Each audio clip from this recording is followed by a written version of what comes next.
There are so many trucks to pick from, but the difficult part is actually knowing which ones are reliable and which ones will eat your wallet.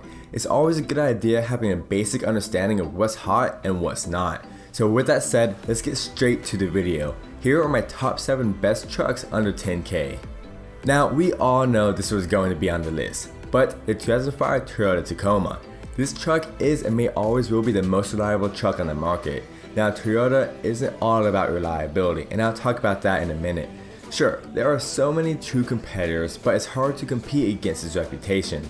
You know these trucks were built to last literally forever. The sad part is that it's hard to find a low mile Tacoma. But wait, the Tacoma has issues? Oh yes it does. And the main issue is basically paint peeling off. Be sure you wax your car a few times a year to avoid this. And at times it has difficulty shifting gears. Now, I said that Toyota isn't always about reliability. Believe it or not, the 2016 Tacoma is actually a clunker. It has had so many transmission issues, and I thought Toyota would have had all Tacomas lasting forever, but they need to make money somehow. If their cars last forever, then they can't get people buying them again. Isn't that the logic? 2012 Chevrolet Colorado. From 07 to 2012, the Colorado was a pretty reliable truck. When they came back with a new model in 2015, complaints came from literally everywhere, so avoid the 2015-26 model like a plague. Anyways, this doesn't have the same resale value as a Tacoma, so you can find it for cheaper, and that's for obvious reasons. The quality is not as great as a Tacoma and the reputation is not there as well. Now as of 2009, the Colorado came out with a 5.3 liter V8 with 300 horsepower. Now in my opinion, that would be the truck of my choice. Now here's a 2012 Chevrolet Colorado that I found on the Facebook Marketplace. 138,000 miles, which is about the range I want to go for all trucks. You can get upwards to 190,000 miles and it'll still be okay because a lot of the V8s last a very long time. I absolutely love the front fascia. Something about it just really attracts me towards this car.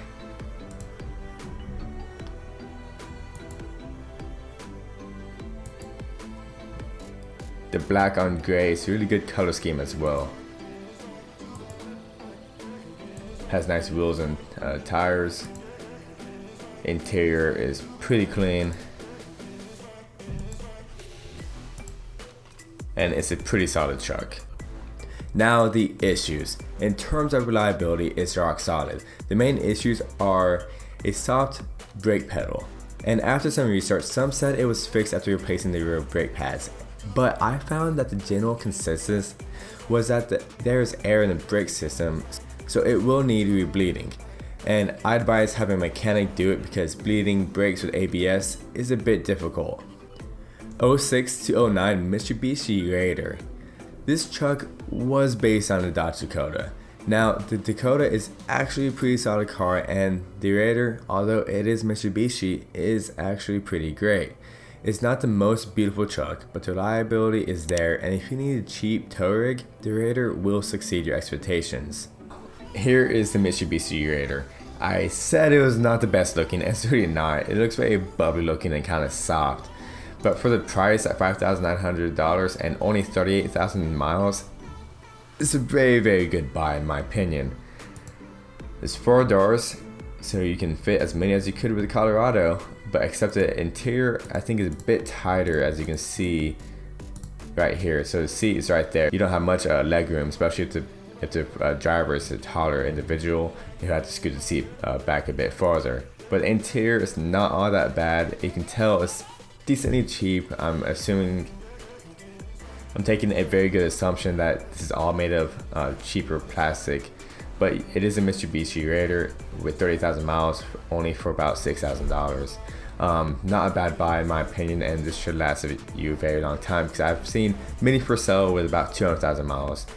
So you can at least last 200,000 miles, and for $6,000 that's not bad, and you're getting a bargain for what you get, especially with the tow rating and the payload that you do have on this truck.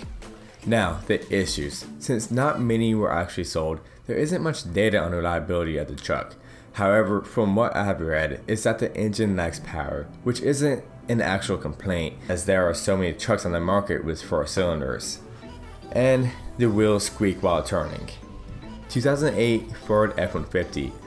With about 1 million sold a year in the past decade, what kind of list is this if I didn't add the F1 Shitty on this list? You may see miles on an odometer on some of these, but these are built strong. America. Solid, beautiful trucks that will last a very long time. 2008 F-150. This one's going for about $10,000, $9,800, with 139,000 miles. The F-150 is really built to last about 300,000 miles to 400,000 miles. It's such a strong built truck. Interior is not all that impressive, but it is about the same standard as the past trucks I've been going through. It doesn't have any nice leather interior, but it's okay. I don't mind this interior because it's easier to clean and it's a bit more comfortable. Cheap plastic and not in a crazy nice infotainment system, but most likely these trucks are going to be work trucks or something of that nature, so this isn't all that bad. Now, what are the issues?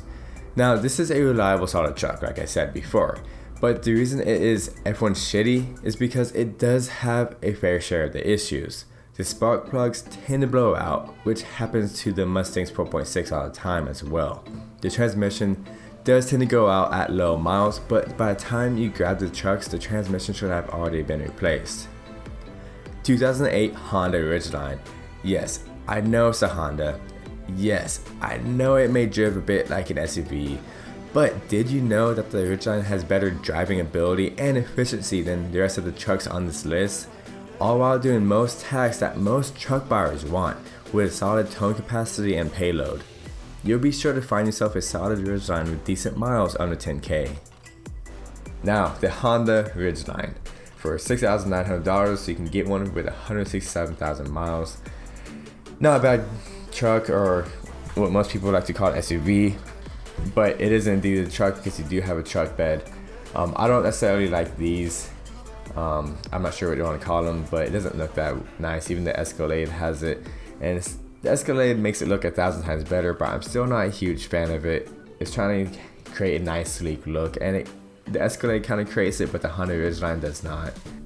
The front of it looks okay. It's not that bad. Decent paint, and the interior is looking pretty fine as well.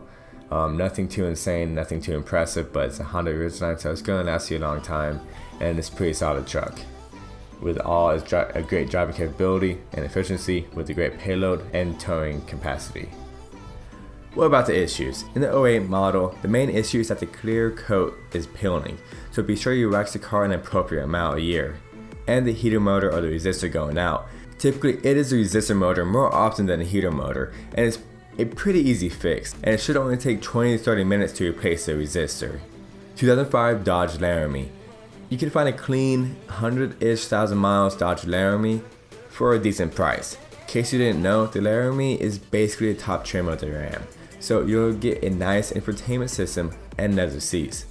Be sure you steer clear from 2001 and 2004 because those had a lot of issues. 05 Dodge Ram, going for $7,200 and with 151,000 miles, which I think this is actually an okay deal.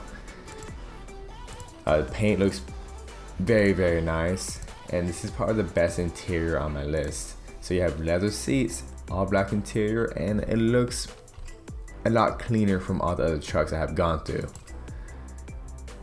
Back seats are just as tight as the previous trucks, but what can you expect? Pretty solid truck. But what are the issues for the 05 Dodge Ram? The main issue is stalling, and from many reports it's due to either a dirty or going out EGR or a throttle body, or a corroding connection on the EGR from carbon buildup. Other than that, pretty solid truck. 2006 Chevrolet Silverado. The Silverado's prices are a bit more expensive from other trucks from my experience. But is it worth it? I think so. These trucks feel a lot nicer and luxurious than other trucks for the years. It will have higher miles, but these trucks are tanks and will last a very long time, and they will most likely only have highway miles on them, so it's not that bad. And finally, an 06 Chevrolet Silverado. It has a similar front face as the Colorado, except it's going to be larger and tow more, and it has more of a towing capacity. Exterior looks pretty good. I'm not sure if I like the interior fabric. It looks nice and it's very, very comfortable, but it also looks not that luxurious or high end. But that's what you're paying for 4,400 and 171,000 miles. But you will for sure be driving in great comfort in this truck. A lot of room in the front cabin, and if you bring up the seats, you can tell that these seats are way too far back, and it's not comfortable driving like this as well. So you can bring the seats forward about right here, and you're gonna have a lot more room back here. Pretty comfortable truck, and it has very nice towing capacity. Now, why would I choose the 06 over the 07? Might be because of issues. The 2007 has a lot of engine issues, and 2006 has some AC issues. 04, the Silverado has had a lot of complaints about the speedometer not working. If you can get past that, the 04 isn't a bad choice. There are also a few complaints about the transmission going out at low miles. So if it were to go out, it should have already gone out with the previous owner about 35,000 miles. So feel bad for the previous owner, you have a brand new transmission. Finally, the wheel bearing wearing out. Take care of your trucks, and I don't see this happening very often. Alright guys, if you made it this far, thank you for your time, and be sure you subscribe. I have a lot of content similar to this on my channel, and if you have more time, be sure to check out one of these videos that's popping up. This is Chris at AutoMotivate. Always appreciate one another. I'll see you next time.